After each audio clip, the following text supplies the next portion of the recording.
Depuis très longtemps, je ressens le besoin de comprendre le monde et de partager mes réflexions sur celui-ci. Et c'est pour ça qu'aujourd'hui, je vous présente.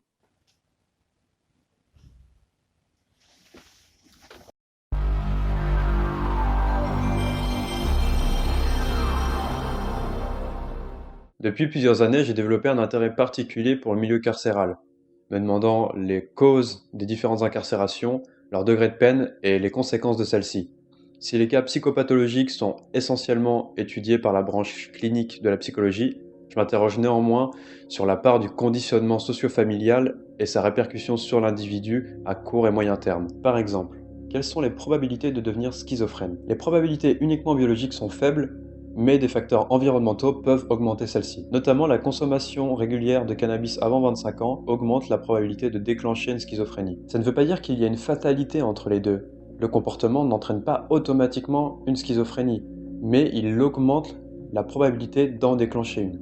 Et c'est cette nuance qu'il faut garder en tête, car on n'est pas là pour prédéfinir qui va déclencher des comportements en fonction d'un environnement. On est là pour essayer de trouver quels facteurs environnementaux est susceptible de déclencher pour une minorité de personnes un comportement violent et essayer d'inhiber ce facteur. Que l'on soit bien clair, dans la majorité des cas de maltraitance, les personnes n'ont pas de comportement déviant. Mais pour une toute petite minorité, c'est cet environnement socio-familial qui va faire partie des causes de leur comportement déviant futur. Mon travail est porté sur la maltraitance familiale et si celle-ci est un facteur ou non du passage à l'acte régulier. Du coup, nous allons nous poser cette question. Est-ce que la maltraitance familiale a un effet sur l'enfant une fois adulte dans les comportements criminels répétés?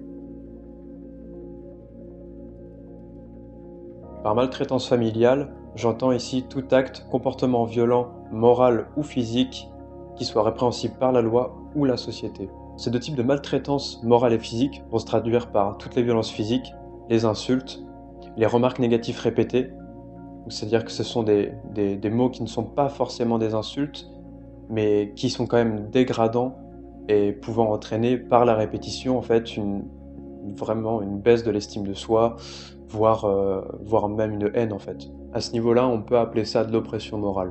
Il y a aussi la négligence, comme le fait de ne pas nourrir, de ne pas amener à l'école, ou d'être complice passif des violences, ou encore de ne pas amener chez le médecin lors de maladies, ou voire même l'hôpital lors de fractures. Dans les cas utilisés ici, la maltraitance sera morale et physique. Les maltraitances morales peuvent être directes, comme les insultes ou la moquerie répétée, mais aussi indirectes. En effet, si quelqu'un comme votre mère, qui ne vous maltraite pas, mais vous sait frapper par votre père, cela peut vous faire accepter que la situation est légitime. Selon Max Weber, l'identité individuelle repose sur 4 fondements: l'existence physique, l'espèce biologique, l'appartenance culturelle et la personnalité individuelle. La personnalité individuelle inclut les caractères permanents et fondamentaux de quelqu'un qui en font sa singularité. Mais est-ce que cette définition suffit-elle à être le reflet de ce que nous pensons de nous-mêmes? Nous nous identifions dans la comparaison aux autres, mais aussi avec l'image de nous que les autres nous renvoient. Par exemple, dans Kaamelott, Perceval est persuadé d'être bête, car c'est ce que tout le monde lui répète depuis qu'il est enfant. Ce sont les gens qui l'entourent qui lui ont inscrit ce trait de personnalité qui est désormais figé dans ce qu'il pense de lui-même. En se pensant bête, il agit comme tel.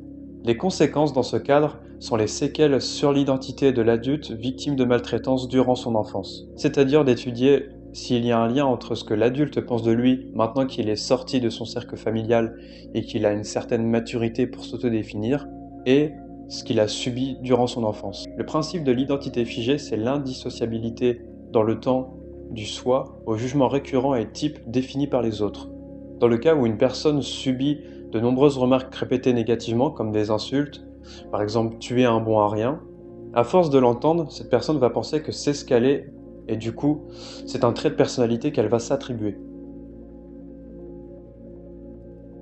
Ed Kemper est un tueur en série des États-Unis qui réside dans la prison d'État de Vacaville en Californie.